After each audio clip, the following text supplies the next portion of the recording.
Hey guys, 7th here. Sorry there was no video last week. Had a bit of a mishap. Long story short, my laptop shorted out. Went to hit the power button, cooling fan came on, lights came on, no operating system, no booting the POST, nothing. It wouldn't even load the BIOS. It would just sit there and spin the cooling fan. So it burned out. So I ordered a new laptop and popped the old hard drive out, stuck it in a USB cradle for laptop hard drives, got all the data off of it, bought me a copy of Sony Vegas and some other apps that I wanted, and I'm in the process of setting that all up on the new laptop. Sorry I'm not in my usual redneck attire. I just got off work, so I'm semi-professional right now, so you'll have to bear with me on that. Been getting a lot of questions about collecting, and so I thought I would do a two-part, well, cover two topics in one video. Those topics being the most recent pickups that I've made, because that's a question that I get a lot too, and some general tips for people that want to get into retro game collecting. So first we'll cover the pickups. One of the biggest complaints about my reviews is the audio, that there was a lot of pops, a lot of hissing, and that's because I was recording it with a PC headset with a microphone. And I was just moving the microphone up here to reduce the amount of popping and hissing. Wasn't really doing the job. Now, of course, Vegas has a lot of noise reduction filters in it to help with that, but I also just wanted to up my game. So when I bought my new laptop, I also bought a Blue Yeti microphone. It cost about $110, something like that, and we're going to be using it in future reviews, so hopefully my voiceovers will sound a lot better for you. Now, as far as the laptop, I didn't get a gaming laptop. I didn't get anything overly sophisticated or expensive. I got me a new Gateway, which Gateway was what my old one was. They're perfectly fine for just general work. It's got GIMP on it and a bunch of other stuff, and of course Sony Vegas. I got a 17-incher this time. Again, it's not a gaming laptop. Didn't really need that. Just needed something for video production, so that's what I bought. Paid less than $500 for it. It was on sale. And here's my newest gaming pickups. We'll start with handheld stuff. Game Boy Advance. I got Golden Sun. You see right there. And I got Mario and Luigi. And this is the one I was really excited about. I got Gunstar Superheroes. Really excited about this one. Next up, Vita. I don't know why, but I've been on a Vita buying kick lately. I got Ragnarok Odyssey Ace. I got Killzone Mercenaries. I got Persona 4 Golden. I got Demon Gaze, which is kind of an old-fashioned RPG dungeon crawler like Shining in the Darkness or Wizardry or what have you, but with, of course, an anime flair. And I got the Vita version of the Final Fantasy X X2 Collection Remaster.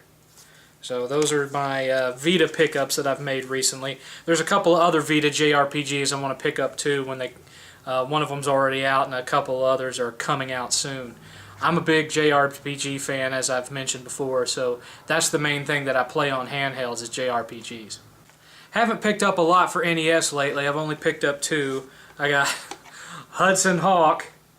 Really piece of shit game, but it was missing from my collection. It's a common.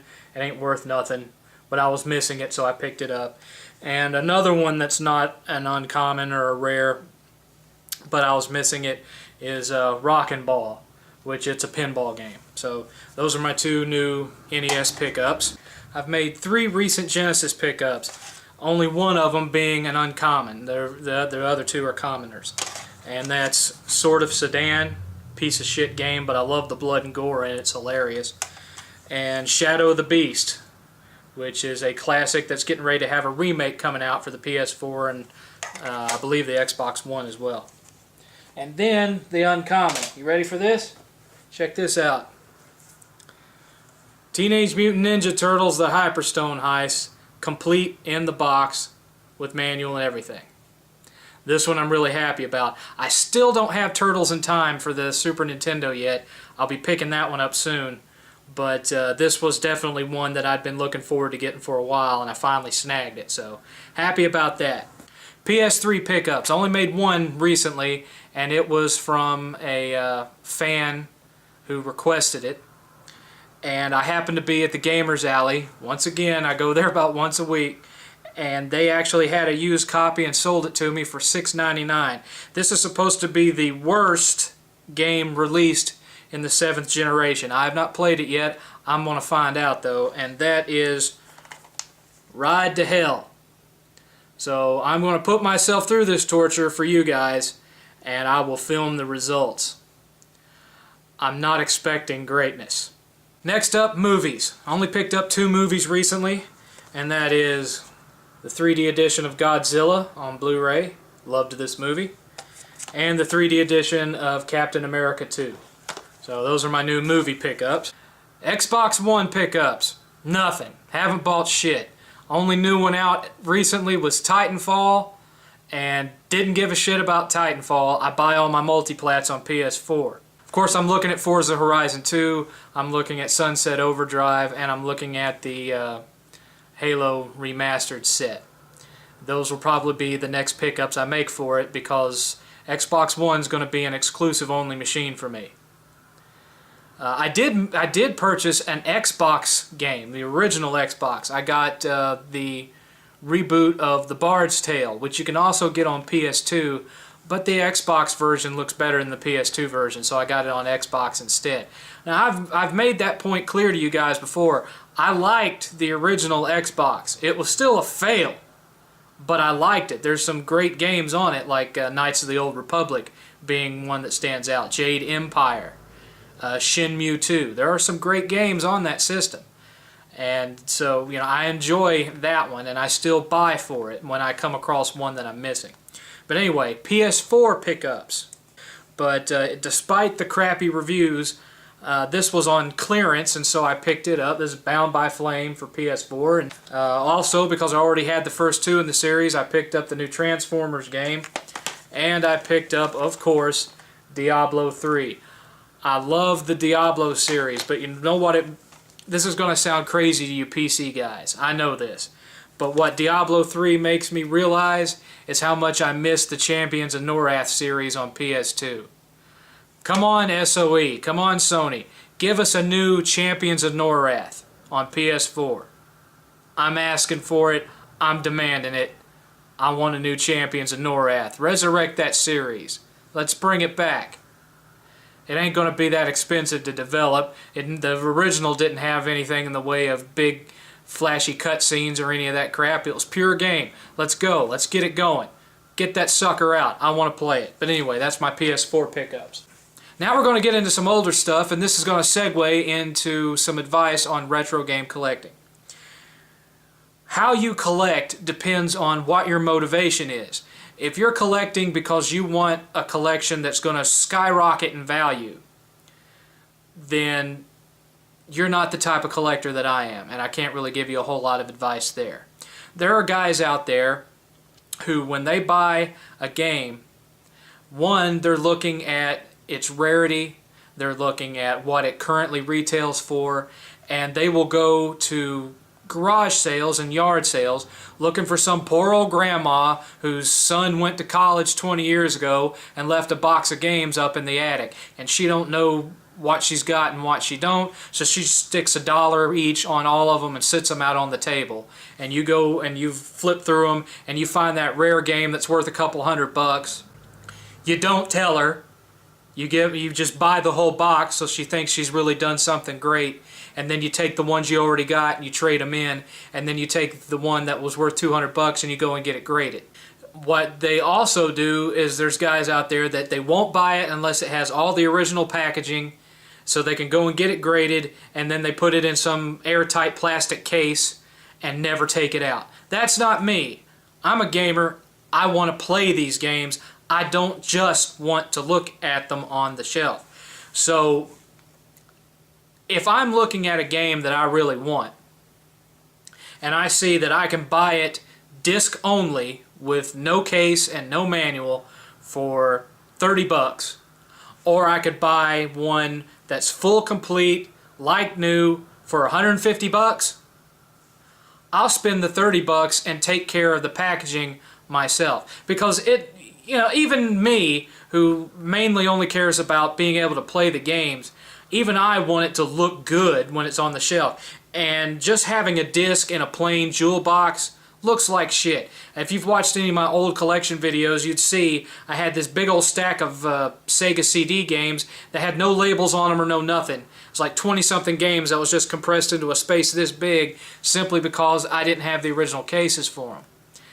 And recently, I've come up with a way around that to where things still look good. There's a website that you can go to, well, several websites you can go to on the web where you can buy blank DVD jewel boxes, the same ones that your movies come in, and get you some high-grade paper. You can go to a website called www.thecoverproject.net, and they have both original scans of front and back covers for games and custom covers for games that, say for example, would have originally come in a regular CD jewel box, but this is a custom cover for putting the game in a DVD jewel box.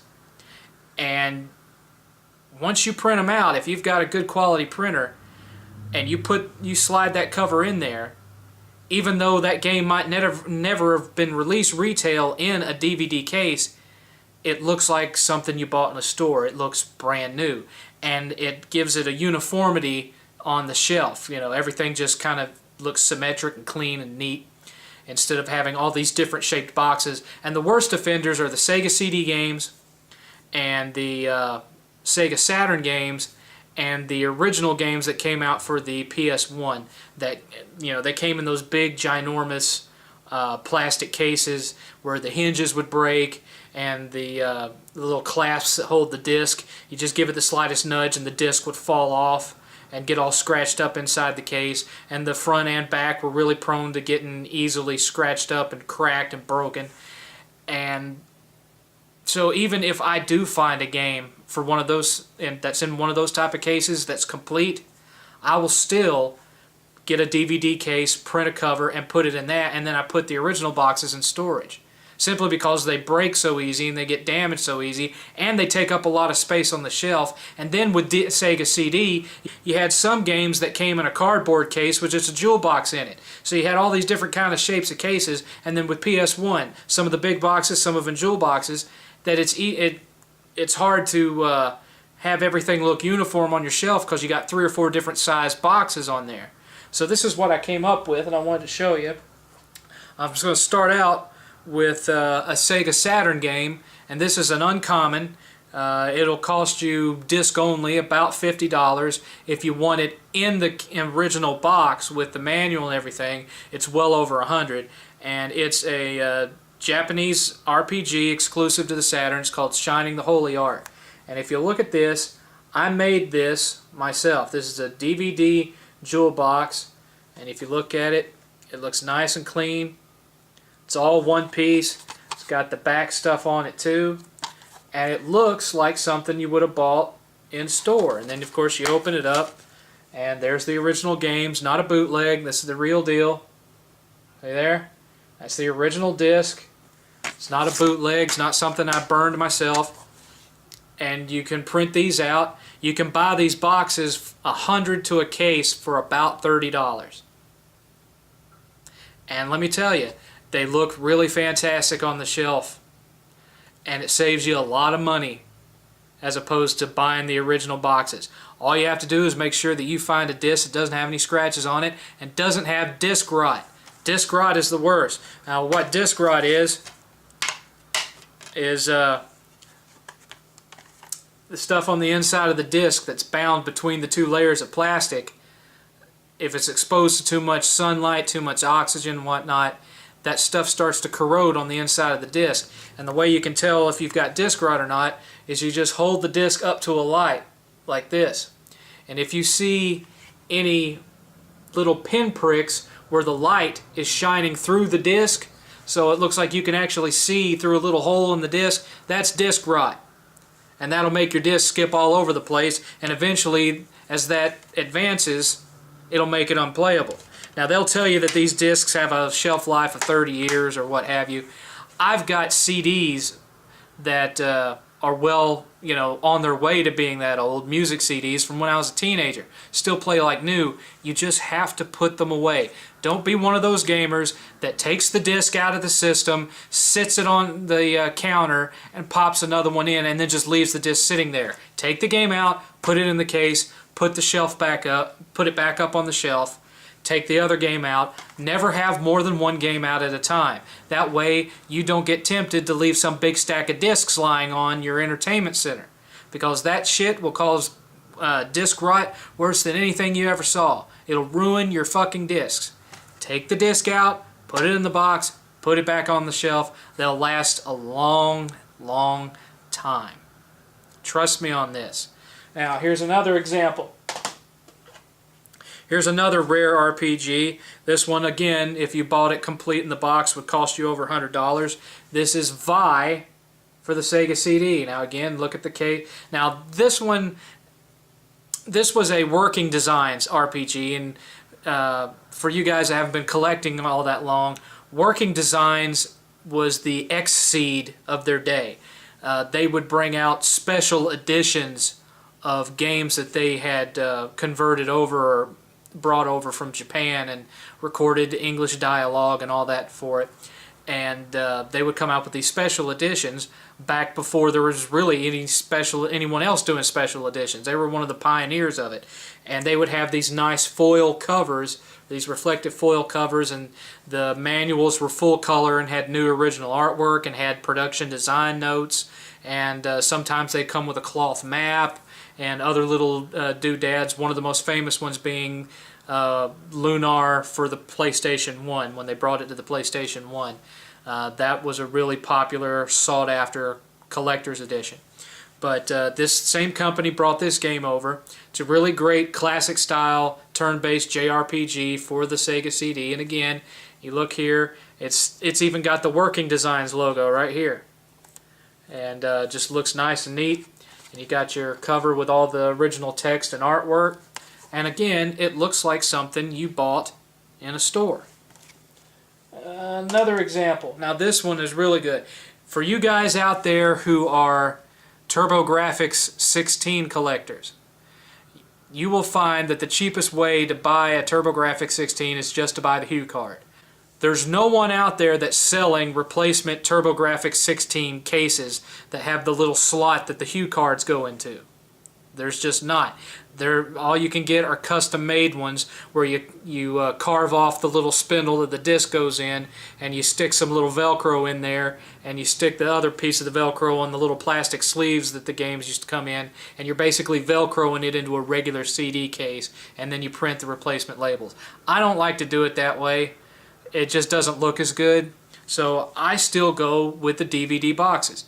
So as you can see, this is one of my rarest. People are always asking me, what's some of my most valuable games. This is one of my more rare games. This is Jackie Chan Action Kung Fu for the TurboGrafx 16. I have it for the NES as well. And as you can see, it's got the TurboGrafx logo on it. It's got the name of the game. You look on the back, it's got screenshots, it's got text.